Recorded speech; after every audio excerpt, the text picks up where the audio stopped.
বাংলাদেশে আগামী সংসদ নির্বাচনের জন্য নির্দিষ্ট তারিখ সহ একটি নির্বাচনী রোডম্যাপ নিয়ে সরকারের সঙ্গে বিএনপির দূরত্ব ধীরে ধীরে রাজনৈতিক তিক্ততায় রূপ নিচ্ছে বলে মনে করছেন রাজনৈতিক বিশ্লেষকদের অনেকে।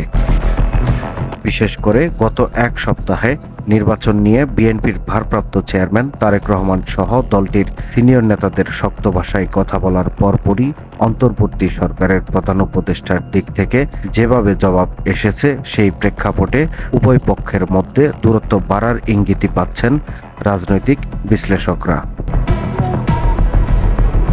এদিকে নির্বাচনী রোডম্যাপ না এলে সরকারের সঙ্গে সম্ভাব্য তিক্ততা বা বিরোধের বিষয়ে জানতে চাইলে বিএনপির জাতীয় স্থায়ী কমিটির সদস্য সালাউদ্দিন আহমেদ এক গণমাধ্যমে জানান, তারা মনে করে ডিসেম্বরের মধ্যেই নির্বাচন না হওয়ার কোনো কারণ নেই এবং সে কারণেই নির্বাচন ডিসেম্বরেই হতে হবে।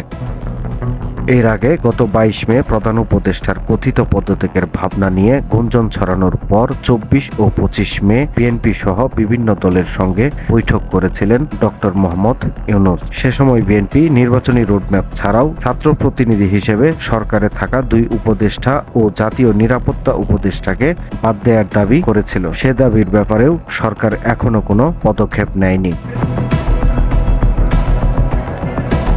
সময়ের কলম, নিউজ ডেস্ক।